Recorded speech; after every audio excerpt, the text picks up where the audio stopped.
Making progress in our relationship. Should I ask my spouse to change? Hello, everyone, and welcome once again to another Family Talk Live with the Dookies. And as you can see, I have here with me my husband, Dr. Courtney Dookie. And today we have a wonderful, wonderful topic. I want to hear from you. So please comment below. So for those who are joining us for the first time, welcome. We are the Dookies. I'm Sania. Courtney Dookie, and we are the founders of Dookie's Institute. Our desire and mission is to empower Christian families or Christian-minded families so we can live life here on earth in happiness, not only for now, but moving on to eternity. And so today we are going to be talking about the spouse, the couple relationship. Mm-hmm. But before we get into our topic, I want to announce to you all that we are going to have our live series or live webinar April 25 to 26. So this is a free live webinar series. And you want to tell us what we're going to be talking about? Yes, so we're looking at two things. In terms of the couple's relationship, we'll be looking at the impact of early attachment. And in terms of the parenting program, we're going to look at parenting skills. Yes. So two very vital parenting styles. Yeah. Two very vital areas that tend to influence both areas significantly. Yes, and both of them are very much connected because our parenting styles is a lot of times it stems from the attachment style that we have developed. Yes, and the attachment style comes from our early experience with our own caregivers, and they transfer that to us. And then so there are two things that our early attachment relationships transfer to us. Mm-hmm. The way how we function in intimate relationships and the way how we parent our own children. Mm-hmm. So those are the two things that we'll be talking about on the 25th and the 26th of April. 4 p.m. Mountain Standard Time. Okay. So tell a friend to tell a friend, share the word. It's free. And we're going to be putting the link below for you to register for this. Okay. Yes. All right. So back to our topic. Making changes in our relationship. Should I ask my spouse to change? Even if we go there, I've been working in the field of couples therapy for over a decade. And it is almost every time a couple comes in to see me, there are two things going on. Either there's a problem with communication. So everybody will say, we just can't communicate. We have no idea how to communicate. And then the other one is, I need him to change. I need her to change. How do I change him? How do I change her? Mm-hmm, so those are two things that seems to be on the agenda for a lot of couples. Yes. Is how do I change him? Mm-hmm. The husband is, how do I change her? Yes. And we're asking the question today, should I ask? Should I ask them to change? Should I? Well, there's a charge here I want to start out with. It's in Mark 10, verse 9. It says, therefore, what God has joined together, let no one separate. I want to charge you with this because we want to change our spouse or we want something to change, why separation generally happens, separation and divorce. And if God has put you together, please do not allow yourself to separate yourself. So that's why we have been helping couples and families to work through these things so we don't have to get to the point where there is a divorce or a separation, because these differences can be sorted out. These can be worked out. And so if you're here, just say hello. Spencer's Vlog, welcome. And yes, you are right. It's a very, very hard topic to talk about. And they mentioned that it's impossible. So what is impossible? Is it impossible to ask your spouse to change, or is it is it impossible for them to change? So clarify that for us and let us hear from others who are here. We want to hear your thoughts. So should you change? Should I change? Yeah. If I want you to change. Do you want me to change? So I have been talking to a few people based on this topic, and one person mentioned that there is a place for it, and I think I'm probably jumping the gun anyway. Hello, Deuce the boss, welcome. Should you ask your spouse to change? Let us know what you think. So this individual was saying that sometimes in a relationship some things come up and it really irritates or frustrates one person where they can't live with it anymore. So there comes a time, and that's just I think personality and character traits, right? We're just talking on that level right now, but they were saying that it has a place. It has a place. So you're saying it is a place to ask either the husband or the wife to make changes in their own personality and in their life? That's so. I think that's, well, the individual was saying, no, you don't want to change a person's personality because that is a different cup of tea. Okay. So what is it then that we want to change? Is it because, for example, the husband don't put the toilet seat down?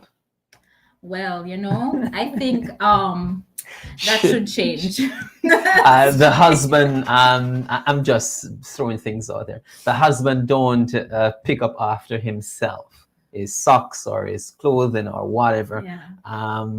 Or I'm just picking at common things I've seen, right? Yes, yeah. Or the wife don't want to change the way how she do things in the bedroom.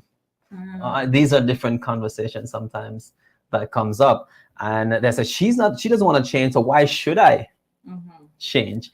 And maybe it's the wife doesn't want to change how she spends money, and the husband wants to save money.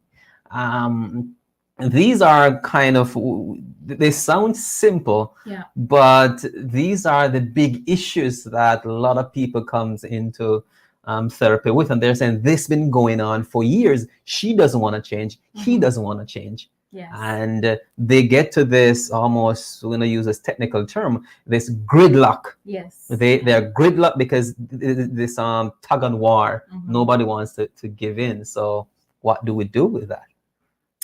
Well, those are I think those are perfect examples because we do hear these things come up.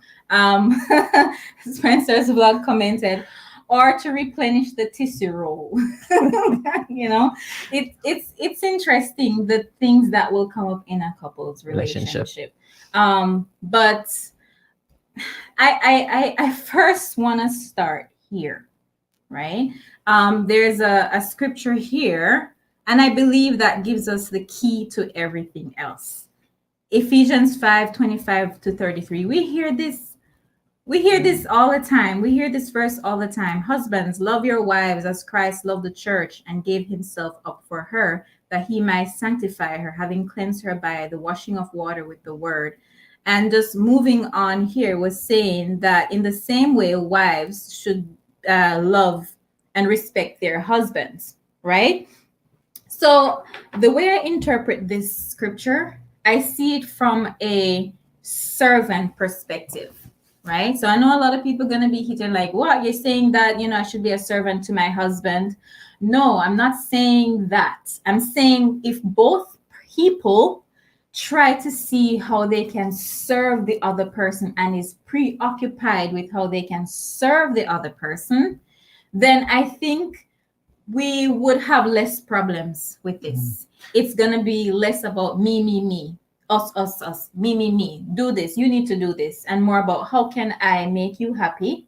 What are the things that I need to change that I know affects you? So one of the things I'm hearing coming from that, and I think it's important that we at least bring it up, um, serving each other, being Yes. connected and serving each other. Does serving, at least a question that's going through my mind, does serving each other means sacrificing myself? Well, that's what the scripture here says, because it says, love your wife just as how Christ loved the church and gave himself for it. Mhm. And that was sacrificial love. That was sacrificial love. And I think that's where we start to have difficulty, because we're all about us. We start to become about us. What can I gain from the situation? How much more can she give to me or she do for me? And then it becomes who gives more. And if somebody gives less, then I'm going to stop giving too, because you're not sharing anymore. Right? Is there a place where, at least I'm just, as you speak through the text, these thoughts are coming into my mind. Is there a place where giving becomes too much in a relationship? Our sacrifice becomes too much in a relationship? Meaning, I give, and there's nothing wrong with giving, but I give to the degree that I'm being depleted. I'm losing myself based on. So in other words, it's almost an unhealthy kind of a thing where I'm giving so much, or I think I'm giving, or the way I am given, it appears to be so much that I feel depleted. Again, I know we get into this idea, I feel, right? But that's important when I see couples. It's they feel a certain way because they've been given and given and given. They think at least they're given. We know that sometimes we can give in the wrong areas, because if we put the emphasis where it shouldn't be, we talk about Gary Chapman idea of the 5 love language. Sometimes are we speaking the language of the other person? Sometimes if we're speaking French and we keep speaking French, we may love, and using French in a quotation. If we're speaking love in terms of a way that our partner is not appreciative, that's not how they want love, we can get depleted doing that same thing over and over, and that almost leads to what we call insanity, right? You're doing the same thing over and over, expecting a different result. So what we're thinking about here is, how do we balance that giving? I hear the text. The text says Jesus gave himself. Jesus gave everything. He sacrificed himself. But how do we balance that text in a marital relationship, in a functional way? That I can give. Practical, yes. I can give as a husband. I can give you, my wife. I can give you everything that a husband should give to a wife. But at the same time, I'm intact. My own personhood, who I am as a person is intact. How do we get to that balance? And that's a question. And if you have thoughts out there for those who are listening and to us, if you have thoughts, we really would appreciate them, because those thoughts or questions you have might be important for us to answer. Yes. As we are thinking aloud on this issue. Yes. So what I have an idea that I'm going to share at the end, but I just want to hear what people think. He has something up his sleeve, but we want to hear your thoughts. Should I ask my spouse to change, and when, or should I just be about self-sacrificing? And when is it too much? When is it too much? And I think if we're anticipating the needs of the other person, we are going to be sensitive to the needs of the other person, and we will realize when it's too much. I think we should realize when it's too much, right?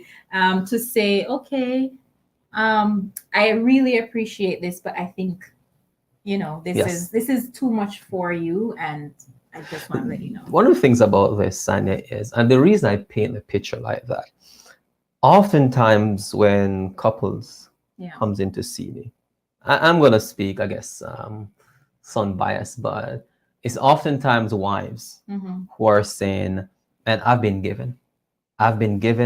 Most times, not saying all the time, most times. It's wives who said, I've been putting up with this thing for 15 years, for 20 years, for so many years. And I've been given, I just don't have it in me to give anymore. And I feel like I'm done. Courtney, if you can't help us, we're done, because I'm done giving. And that's why we have this conversation. is given too much at times, or are we given in the right areas that we should be given? Yeah. Because if we're not, again, there's multiple direction, and in the program that we're talking about, we talk a lot more about how to deal with these issues.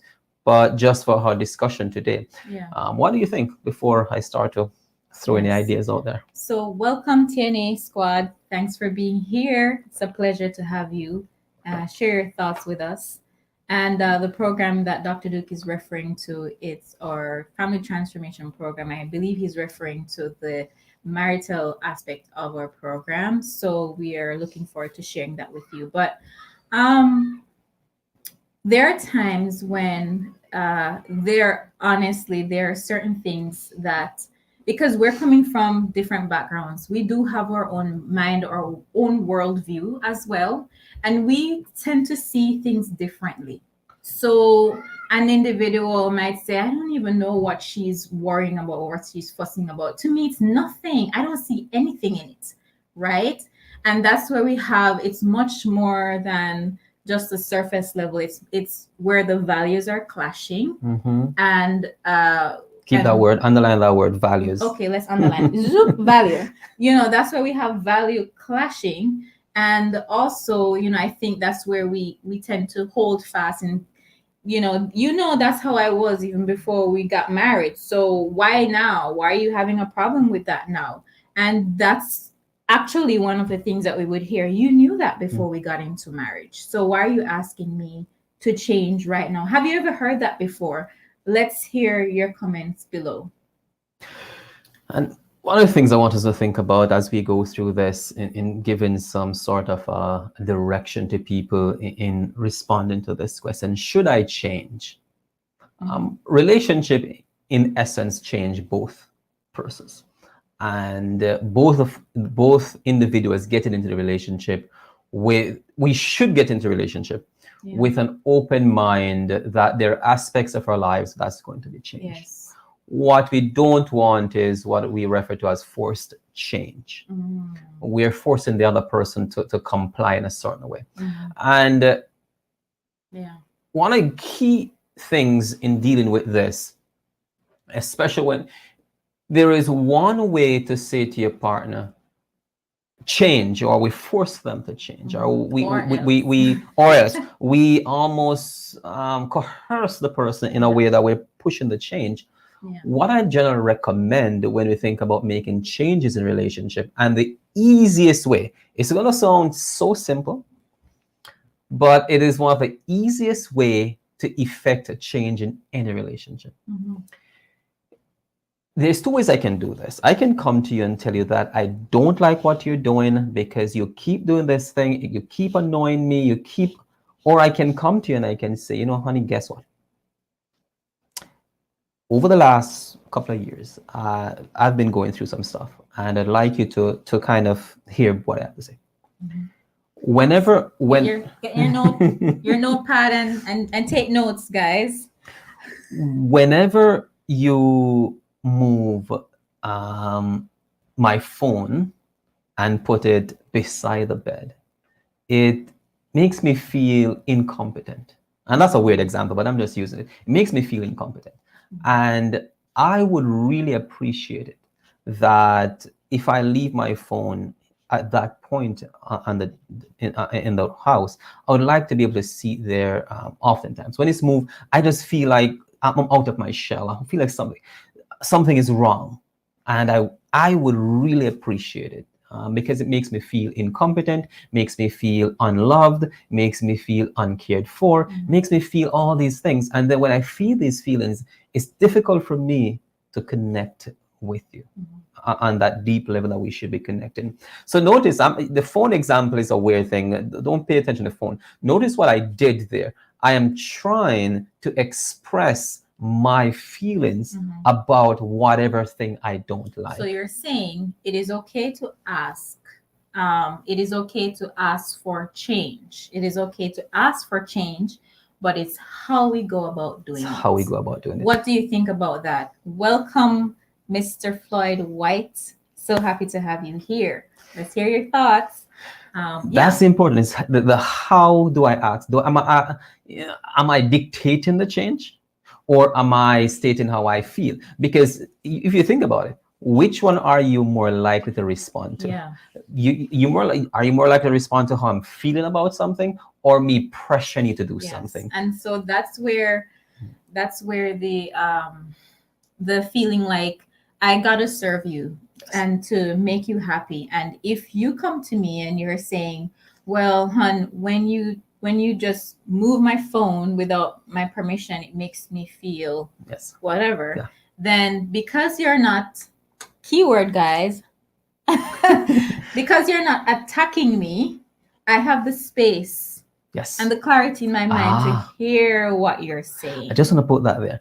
Guys, that is so powerful what you just said. I have a whole presentation I do on that. Based on the way how we say the things to our partner, if we're requesting change in the relationship, based on the way how we say it, determines what kind of chemicals release in our bodies. We can release either dopamine, What's pleasure, that? to make us feel happy and good, or we can release what we call cortisol, stress. So based on how I coin my words to my partner when I'm requesting this change, based on how I coin those words, can determine the chemicals that's released in our brain within our body. And we're only going to respond based on that, because if cortisol release, I get into fight or flight mode. Survival I want to attack. Gotta survive the situation, There you man. go. You know, she says, hey, we need to talk. Okay. Talk. Pray for me. I need to survive. So, but if I say it in a way that releases dopamine, there's some pleasure. There's some good stuff. We can even talk about the worst things in the relationship, and it becomes pleasurable when we come with the right approach. So if we're going to change a relationship, point number one is, how do we do it? How do we start that conversation? The one more thing I'll recommend, and then we can open it to other situations.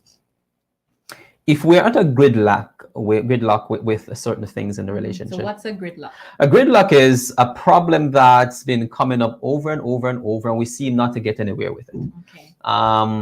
In the program that we do, we refer to John Gottman, who refers to this as a perpetual problem. It keeps going and never seems to stop. Maybe it was keeps coming up. Yeah. And we'll talk more about that in our program. But for our purpose today, is I call it a Venn diagram, and I'm using Venn diagram. I know some people out there like, what is that? It's math. He's dropping words for me, fellow people. It's math, right? So a Venn diagram is basically two circles that overlap each other. And the one side of the circle represent the husband, one side represent the wife. The interlocking part, that overlapping part, represent the what I call the compromise. The area that we come together. So there are parts of ourselves that we don't want to lose. They're essential to us, and we don't want to lose that. So if you draw these two circles and overlap them, then you put some crucial things in the side that represent the wife, and these are things are really important to me. The husband does the same thing. These are things that are really important to me. But in the middle part where the circles overlap, that's where we're going to put the areas we can compromise. Okay, this is important to me, but let's move it into the compromise zone. I think I can compromise on this one. The husband does the same thing. This is important to me, but I can move it into the compromising section. So here, for those who are listening, we're talking about, should I ask my spouse to change? And basically, Dr. Dookie is saying, yes, there are cases where we need to ask for it because we're changing, but it's how we ask for these changes, number one. And number two is get to a place of a middle ground, compromise. Yes. And it sounds to me here that both really requires for us to work with each other, listen, and also be open for change. Change is not bad, right? If we come into a relationship, expect your partner to change you somewhat, because the reality is, the person I was when you met me, I am not that person anymore. I mean, same.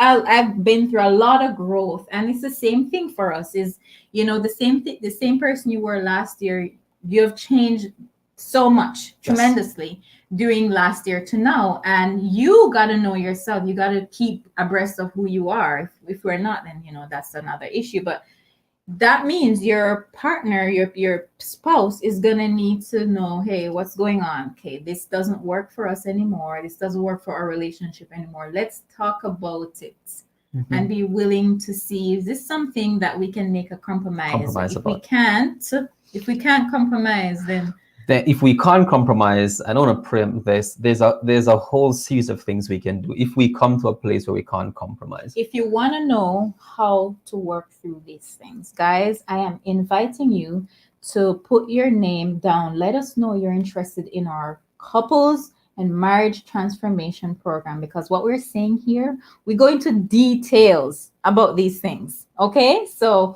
just the key issue, again, using a Bible verse in Isaiah, Isaiah 1, I think is verse 8, says this: come, let us reason together. Yes. I'm going to take the word sin. Those theologians who are listening, forgive me for this. I'm going to take out the word sin.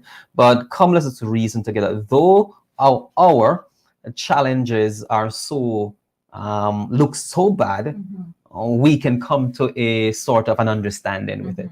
So come, let's reason together. Though your sins be as scarlet, they can become as white as snow.